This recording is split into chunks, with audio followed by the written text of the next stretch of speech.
Right. Good morning, good afternoon, good time of whatever the time of day it is that you're listening to this. Welcome into another episode of the Young Dad Podcast. I'm your host, Jay. I'm super excited for today's episode. We get some motherhood times fatherhood action on the podcast today. I'm really excited. I'm welcoming Ashley onto the podcast today, the host of the Two Mommy Pod, a newer motherhood podcast talking about navigating the beautiful chaos of motherhood where touched out meets outnumbered. The Two Mommy Podcast. You can join her for candid conversations, relatable stories, and a sprinkle of sanity in the madness of mommyhood. So, Ashley, welcome to the podcast. Welcome to the Young Dad Podcast. Super excited to have you. Go ahead and tell us a little bit about yourself, your show, and a little bit about your motherhood journey so far. Okay, so like you mentioned, my name is Ashley. I'm 33. I have two children. My son is 2, and my daughter is going to be 9 months next week. And so it's quite a journey with two children so small, so close together. It's definitely chaotic, but it is enjoyable for me because it took me a long time to get pregnant. Me and my husband had infertility issues, and it's just been a super big faith journey for us to be able to be here now with me raising two little kids and finally being able to be a mom, which I love. Again, it's very challenging, but it's very, very enjoyable. I love my kids, and I love being able to share their antics and being able to kind of bring you into a piece of my world on my podcast. It's a fun time. I've been doing it just for a few weeks, but it's been such a great outlet for me. So it's definitely something that I'm enjoying for sure. Very cool. Very cool. And it's always hard to hear about, someone suffering with or that suffered through infertility issues. Um, I've talked to plenty of guests, plenty of other podcast hosts. One of the best conversations I had about it was with the host of the why can't I think of his show now? His Welcome to Fatherhood. Oh, The Miscarriage Dad. Um, by Kelly Jean. Um, really good guy, really great guy. But tell us about that if you'd like to. A little bit about what that journey was like, how it impacted you, how it impacted when you finally had your first kid after trying and struggling through it. Take us through that journey for you and for your husband. Okay, so can you hear me? Yeah, we're good. You're good. Okay, because I had just put my AirPods and I didn't know. So the journey for me was definitely one that was difficult. We started trying in about 2017 to have kids. We had been married a few years already. And so, of course, your next natural step is, to want to become a parent. And, nothing was happening, but I wasn't too worried until it started to get what felt like late. So we had been trying for a while and nothing seemed to be happening. And so my husband went to the doctor, went and make sure everything was fine there, and he was good. And so I said, "Oh gosh, it's me. Like something is wrong with me." And so I was diagnosed with PCOS, which if you don't know, it's polycystic ovarian syndrome. It basically means that you have cysts on your ovaries that make it hard for you to be able to conceive. A lot of things happen during that time. And so we just kind of kept trying, kept trying. Is it back? And we're back. So you were Okay, saying that you I'm were so sorry. diagnosed with, and then that's the last thing I caught there. Okay, so yes, I was diagnosed with PCOS. And so PCOS is polycystic ovarian syndrome. And basically, what that means is that you have cysts on your ovaries that impact your ability to conceive. And, it was definitely a hard pill to swallow for me because I just couldn't imagine that something would be wrong with me that would impact my ability to have kids. And as a woman, a lot of times you think, oh gosh, I need to, be able to do this for my husband, for my marriage, and you kind of start to feel bad. And so it was a faith journey for me. It brought me a lot closer to God and definitely kind of propelled my relationship with Him because I had to wholly trust and rely on Him while also doing the work here. Like, I had to lose weight, I had to take medicine, I had to do a lot of different things to kind of help push that along. And so at the very end of my faith journey with that, I was like really, really broken and really, really sad. And that is when I found out that I was pregnant. And so it's kind of like I had to be at the very, very, very bottom of, um, my emotions and how I felt about it. And I finally got what I really, really wanted. And so then, I went on and had my son, and it's been wonderful. And at his first birthday, I didn't know that I was pregnant then, but I found out shortly after that we were having another baby. And so then my daughter came, and they're just two beautiful, beautiful blessings. They make me so happy. And it's just been wonderful being able to be their mom. That's incredible. And it's such a journey. So for you personally, that's that's a journey for sure. A lot of ups and downs, a lot of work, a lot of, hard times and bad times. What was that like on your guys' relationship? Like what from your point of view, what was the impact on your guys' relationship? What was the impact on your husband? Um like through all this. How did you guys get through this together? So, believe it or not, it brought us a lot closer together too. And I think that that was something that I needed before um, we were going to have kids. And so I feel like at the time that we had started to try to conceive, maybe we weren't in a place where we would be able to raise our kids the way that we're able to raise them now. And so it definitely needed us to get closer. And this process brought us super, super close. So when I was in the midst of like all of these emotions, he was right there beside me. And when I had gotten really sad, he was the one who encouraged me to take a pregnancy test to see if I was having a baby. And he's just always been, right there beside me throughout this whole journey, kind of pushing me along the way and making sure that my emotional state is okay because that was super, super hard and it was a hard pill for me to swallow and be able to kind of deal with not being able to conceive. But he was right there and it definitely brought us super, super close. That's incredible. That's incredible. And it's such a journey.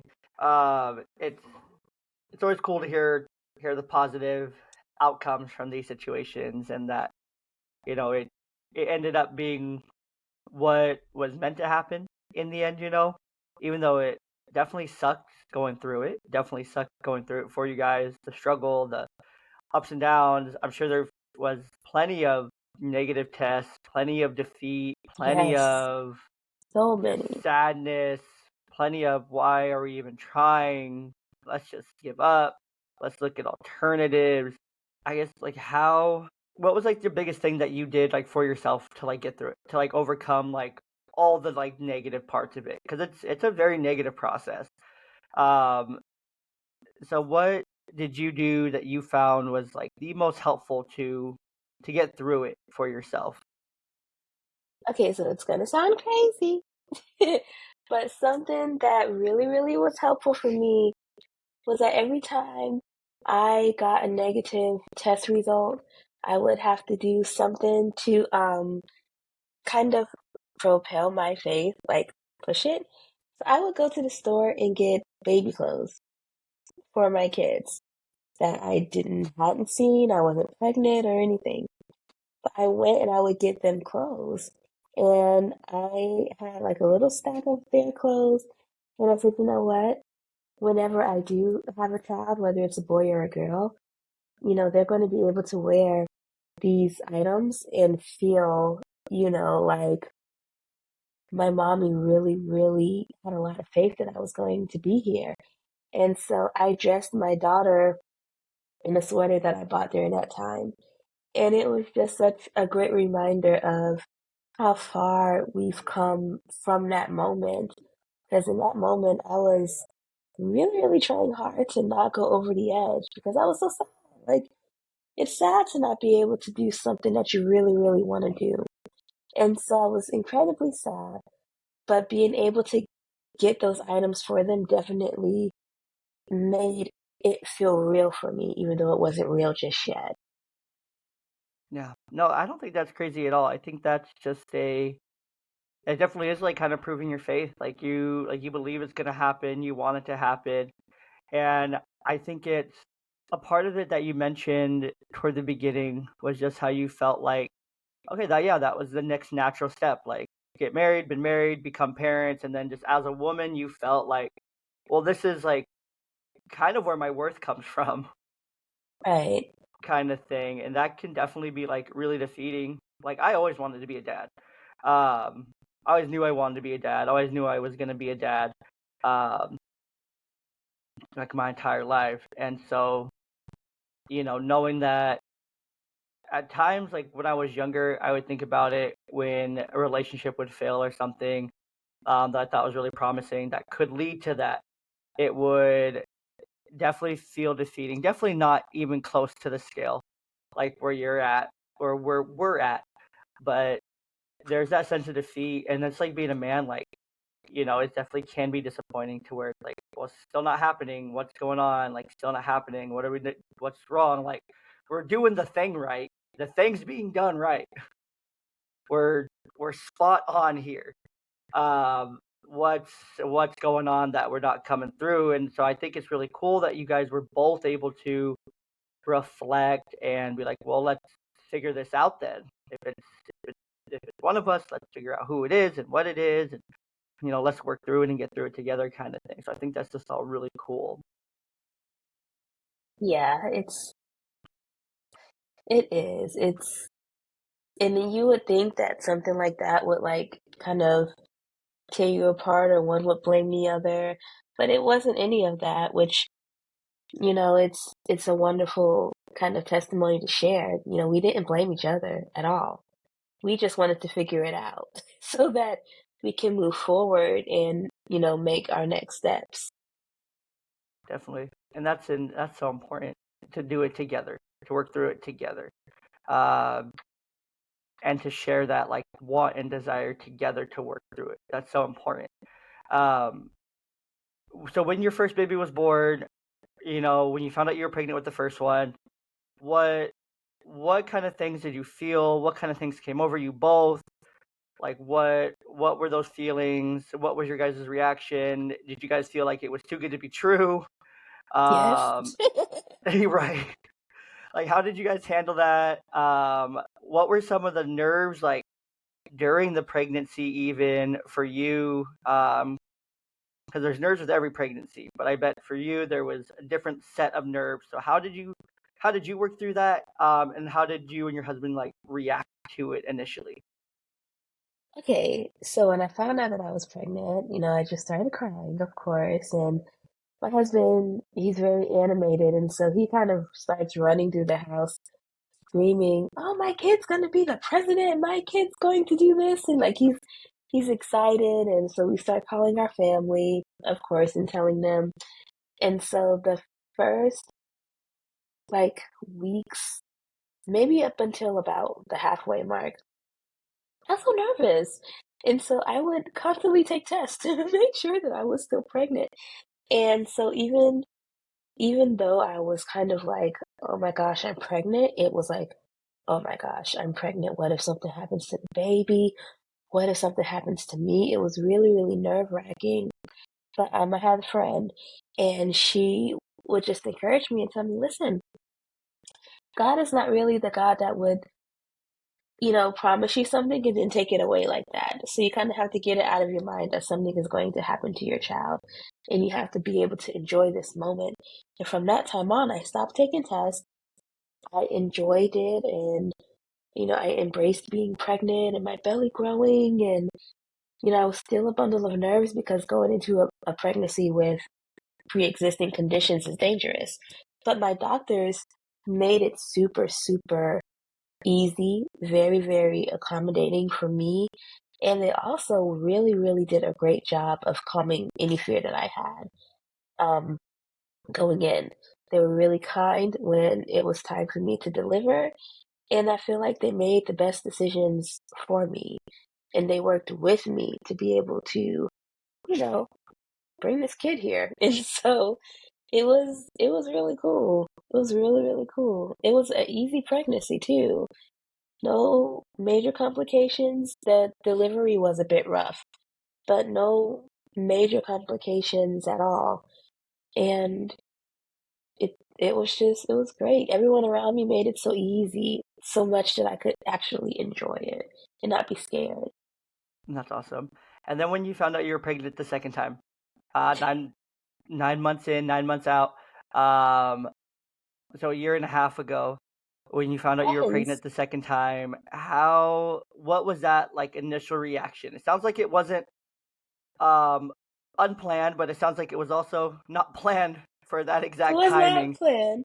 Right, you're Um, right. so what was that initial reaction going from like 1 to 2, going like, holy crap, I literally have a 1-year-old.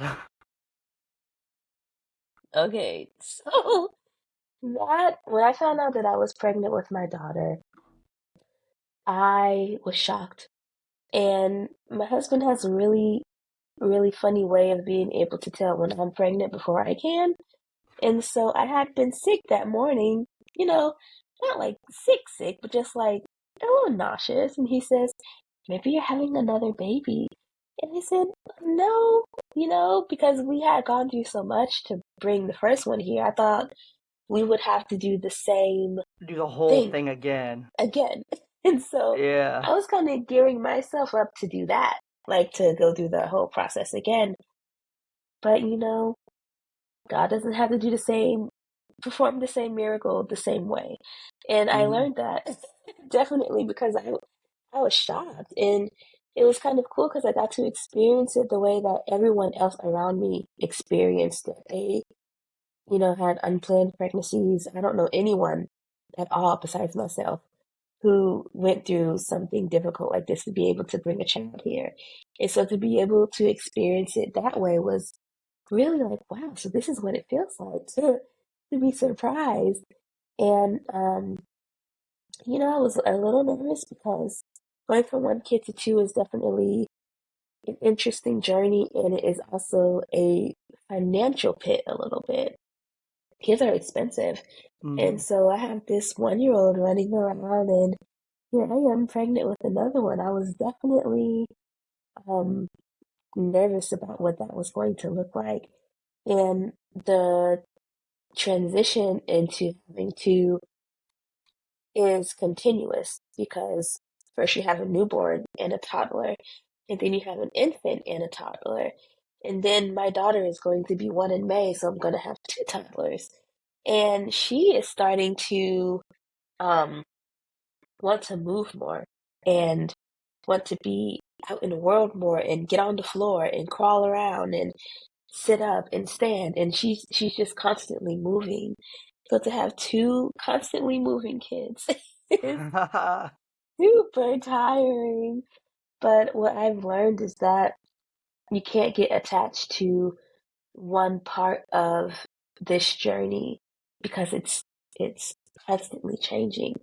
I Hmm. feel like my daughter was just born and here Right. she is, you know, almost 9 months old.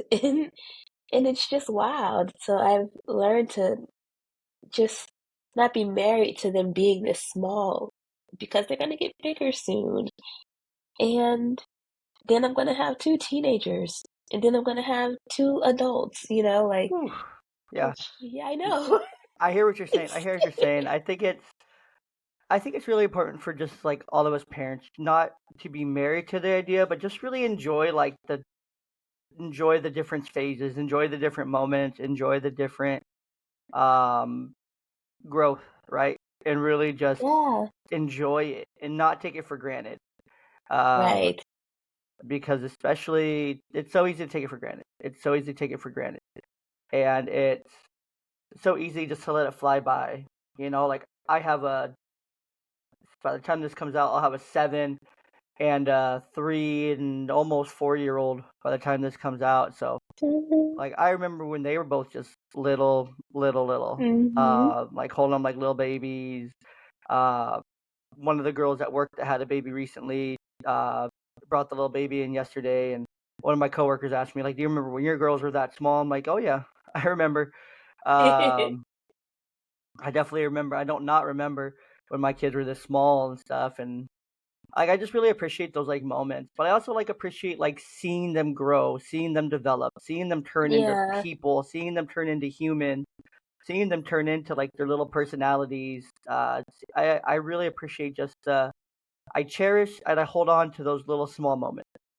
Um, I cherish and hold on to the crying in the middle of the night and the changing the diapers and giving them baths and you know before they started doing it for themselves and uh, always hold on to when they finally slept in their bed for the first time by themselves or they made it through the night Right. or Oh. all those different little like moments that you cherish as a parent and stuff. But I'm also really cherishing like them being older and more interactive and playing with each other and engaging with each other. My girls are about 3 years and 4 months apart, um, and stuff. So it's a good gap to where they're older now and now they're both out of diapers. They're way more than sleeping on their own out of diapers, all the thing.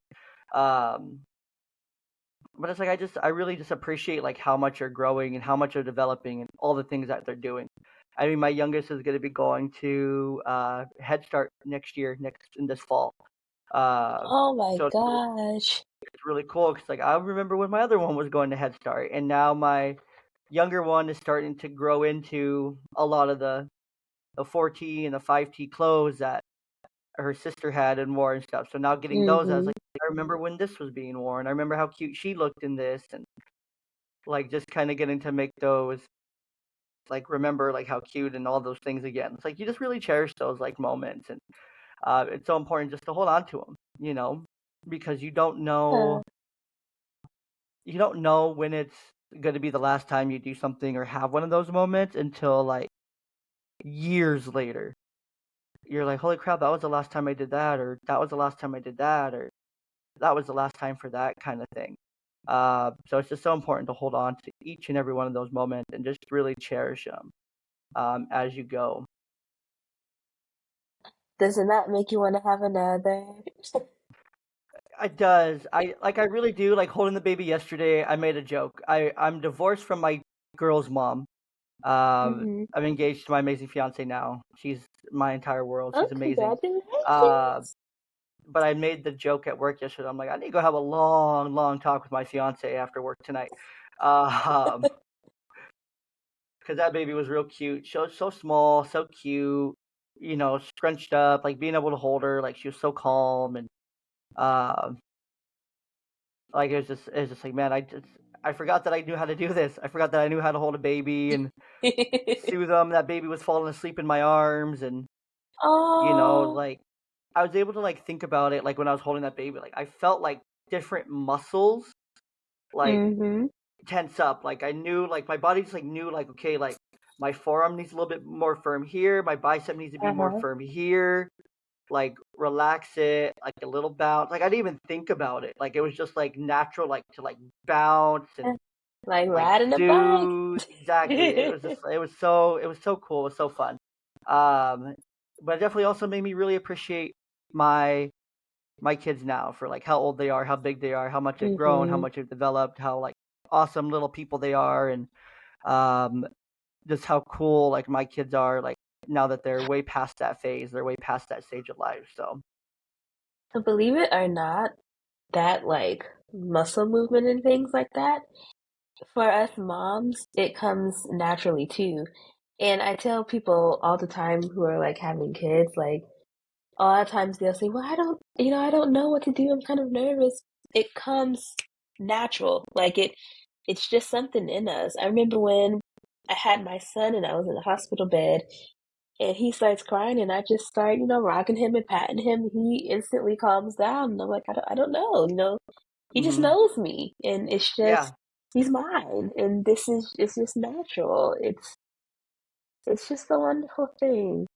it is. It's a beautiful thing for sure, and it's so important, and it's so cool. It's a whole nother aspect and everything. So, but it's fun. I definitely appreciate where my kids are at now. I love them.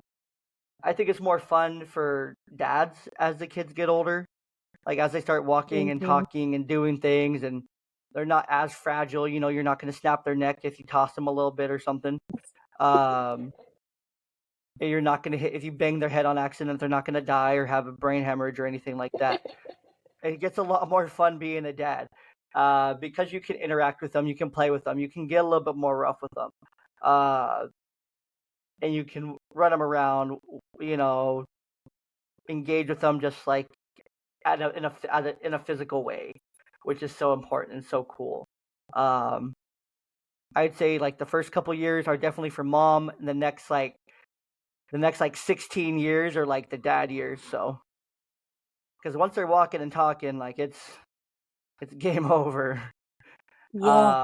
It's fun and it's crazy and it's exciting for both parents, but it's more exciting to be a dad because you feel really helpless the first couple years, Is that what it because is?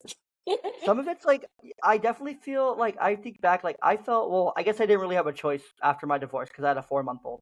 But at times like did feel really helpless because it's like well all I can do is give you a bottle. Like I can't like soothe you with anything else. Like I can't like Hmm. really do too much for you.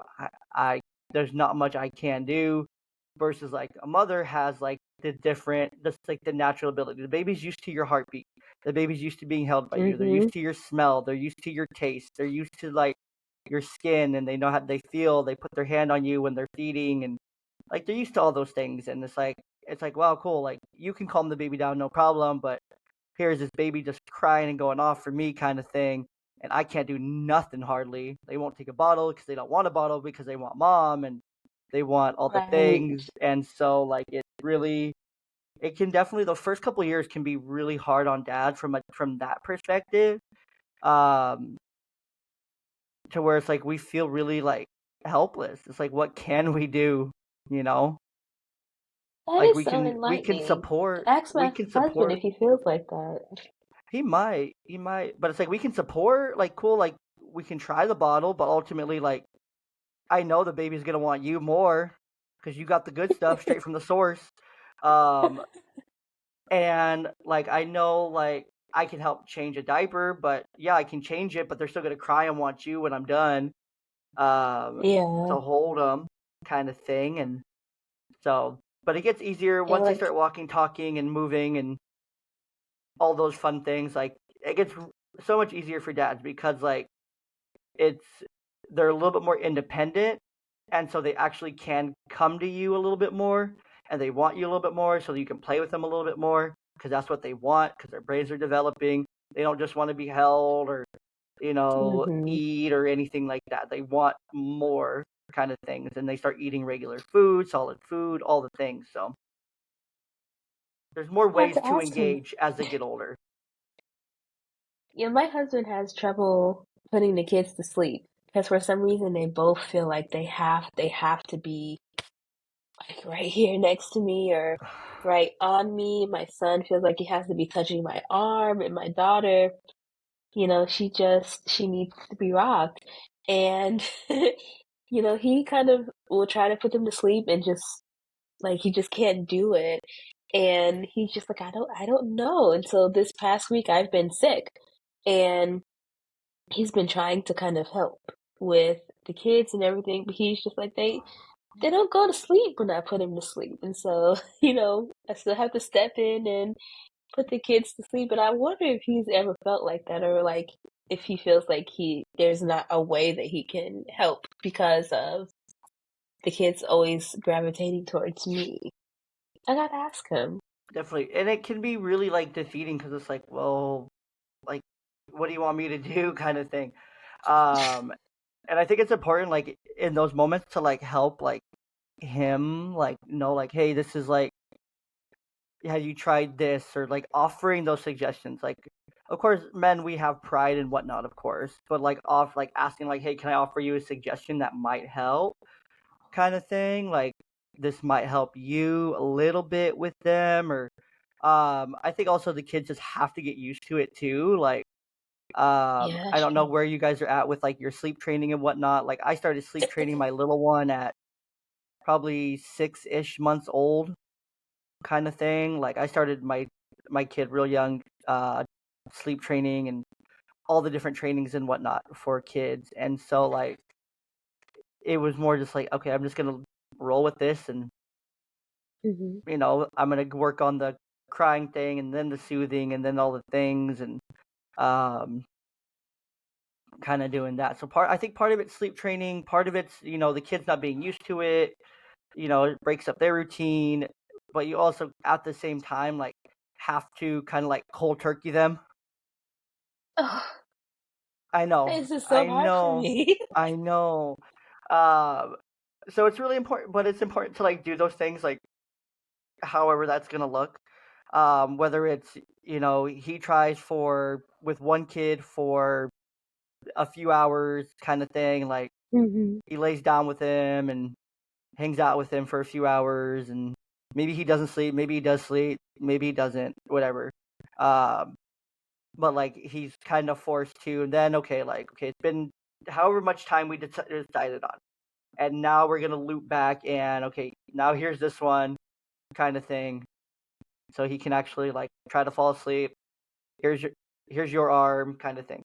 Um, and then he tries taking the little one, and then doing Hmm. the same thing with her. So it kind of like forces them to be with him and to like rely on him as well. It's some good advice, Jay. Thank you. So that's what I'm here for. New parent stuff all day. Been in this game for a little bit now. But of course, I mean, I didn't really have a choice for some of that stuff because like my youngest daughter was 4 or 5 months old when we separated, and got divorced. So it's like I had to do these things and tough it Right. out and work through it at the same time. So it was what it was. But let's see here. I'm trying to think of what direction I want to go. So, how are you and your husband raising your kids different from how you were raised? Okay. So me and my husband were both raised by single moms. My dad died when I was young, and his dad got a divorce from his mom when he was a teenager. And so both of our upbringings was with, single moms. My mom was raising three of us, and his mom two. And so my mom had a lot of just trying to figure things out because she didn't have any kind of a safety net. It really was just her. And I'm not sure about my husband's mom, but they both did what they could to provide for their kids. So you guys But both in the came from midst of single mom households. yes, Okay. and so in the midst of that, I think with my mom, maybe some of the emotional things that I went through as a teenager and as a child, she could not add that on to an already kind of crazy situation with raising these kids. And so I feel like I didn't get a lot of my emotional control skills until I became a young adult. And I didn't really know how to express myself, like how I felt and my emotions and things until that time. So with our kids, we're trying to teach them how to have emotional control as children so that when the time comes for them to be able to explain how they feel, they can give actual words to what emotion they're feeling and not just say, oh, I'm okay when really you're not okay, or I don't understand how I feel, or I don't know, like I can't describe it. And so it's been really, really interesting. Definitely hard because I find that I get frustrated. And that's probably part of me trying to kind of regulate myself and my, you know, emotions and how to put words to them. So when I'm dealing with my son, if he's frustrated and I'm frustrated, we're just two frustrated people and we're not going to get anywhere. So a lot of times, excuse me, we kind of just take a minute and with my son, we count to try to bring our emotions down a little bit. And so he loves to count. And so he'll count to 10 and then he's like, ah. And so I'm like, okay, so like, use your words. What is wrong? What do you need? And it's something simple like, mommy, fruit snack. I'm like, oh, okay. We'll get you a fruit snack. And so, but at the height of it, he's frustrated, I'm frustrated, we're just trying to figure it out. But once we calm it all down, we can have a conversation about it. And so, oh, excuse me, my goodness, my goal is to be able to keep that kind of a dialogue with my children and be able to have them express how they feel so that when they're my age, they're able to say what it is and be super great at their emotional control. I love that. I love that. No, I think that's so important to model it and teach it from very young so that they can be able to work through it and have that healthy communication, be able to like tell other people like I feel this way or I feel this way or you made me feel Right. this way about that thing kind of thing so that it grows. It starts at a very simple level, then it just grows over time. So that's very important. Let's see. All right, let's jump into the YDP3. You ready for the YDP3? You sure? The YDP3 are super fun. So the YDP3 are three questions I ask every guest. I guess before that, is there anything else you want to mention about your infertility struggles, about your motherhood journey, or just anything else that you want to mention just from your story while we're here? Um, just if you want to catch the full version of my story, I gave I think an abbreviated one here. Just listen to the podcast. I talk about it the first 3 episodes in great detail. And yeah, it's To Mommy Pod everywhere you go. Like it. All right, let's jump into the YDP3. So the YDP3 are three questions that I ask every guest, a little bit about them to kind of end us on a deeper note, I guess, kind of. Not really, but a little bit deeper. Okay. So our first question here is, where are you rooted? Like, what makes up like the innermost working roots of like who you are as a person? Okay. I would say God for sure. And my family. God and my family make up who I am for sure. I love that. Next one is, what when you're feeling all like stressy, depressy, maybe anxious, maybe kind of down low and dark, what kind of helps ground you? What helps kind of brings you back down from all those things that you may be feeling to bring you back to kind of base level again? I would say getting back to who I am at my core. And so, like I said before in the previous question, my roots are God and my family.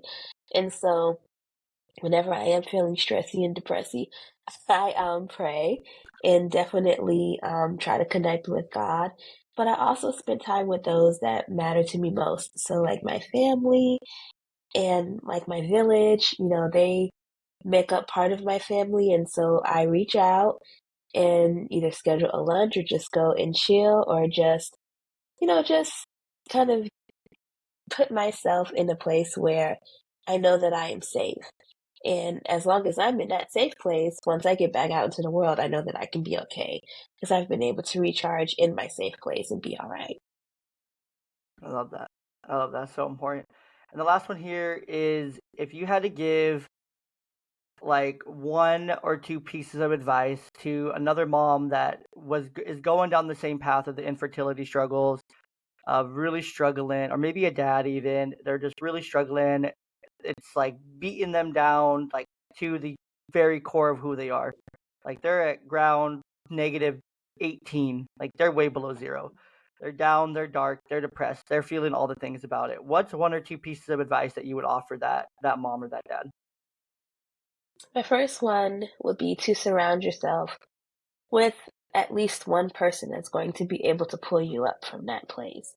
Um, I've mentioned it on my podcast that, I had, of course, God, but he gives us people here on earth that will be able to help us in our times of need. And you have to surround yourself with someone who's going to be able to help pull you up out of the sadness that you're in. And another piece of advice that I will offer is definitely, if you need to talk to someone, do it. If this journey is something that's too tough for you to handle by yourself, that's what we have therapists for. Um, find a support group. There are tons of them, I'm sure. And just kind of keep yourself surrounded by positive people that are going to be able to help you throughout this journey, because it's hard to do it by yourself. Just like it's hard to be a parent by yourself. You got to surround yourself with people that are going to be able to help pull you up out of your sadness, or that are at least going to be able to allow you to be vulnerable and share with how you feel. I love that. No, that's so important. Find your people. Um, find find the people you connect with. That's so important. Uh, So I love that. Your I tribe. love that. Um, so before I give you a chance to shout us out or shout yourself out, plug yourself a little bit, I do have to give a shout out to our episode, not sponsor, but yeah, kind of sponsor more or less. So parents, if any of you guys are out there listening, drive positive change with June. If your child is struggling with behavior, habits, or routines while at school or at home, well, June might be worth a look. This new revolutionary app combines a video game that kids love with important tasks and habits that you want them to practice daily. Give the app a try for free with our code YNGDAD to earn 25% off. See why 500,000 families and 1,000 therapists, myself included in both those numbers, are recommending June. That's JOON, and visit joonapp.io/young dad. That's YOUNGDAD to learn more. So, with that being said, Thanks. Ashley, please tell us a little bit more about or tell us where the people can find you one last time on socials, where they can listen to the show and all the fun stuff. Plug yourself up. Okay, well, you can listen to Two Mommy Podcast. That's TOO Mommy Podcast. Anywhere you find your podcast, Spotify, Apple, Google, iHeart, all of those places, and on YouTube. So on YouTube, just search Two Mommy Podcast, and you'll see my face in episodes as well there.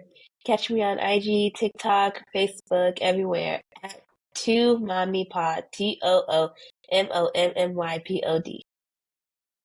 I love that. And I'm trying to pull this up right now. Come on, it's taking forever. Is there a website for it too? Do you have a website as well? Yes, twomommypod.com. TOO. Perfect. There it is. I'm like, there's a website. There's a podcast. There's Ashley herself, a little bit about her. Podcast over here coming soon to YouTube. I love this little graphic right here. That's fun. Just great chance Yeah, for I made that interactive with over the here on the robot, website. the AI robot. I love that. That's cool. That's cool. Um, Fun fact, and I'll come clean about it. Our logo that we used for the show actually was generated by AI. So Yeah, I yeah, like so it. I'll embarrass ourselves there, but yeah, this is the website here. You can just click here to get to the podcast, and yeah, super easy, super simple, and makes it Yay. easy. I like it. So, well, Ashley, thank you so much for your time today. Thank you so much for coming on and joining me today. And uh, what is this? I don't want to know what the barbecue sauce thing's about. I'm gonna have to find out. Um, I get it. The eggs over easy because do you want them fried or for? I get it. Is that an egg Uh-huh. joke? the classic egg joke. Do you want them fried or Yeah. fertilized?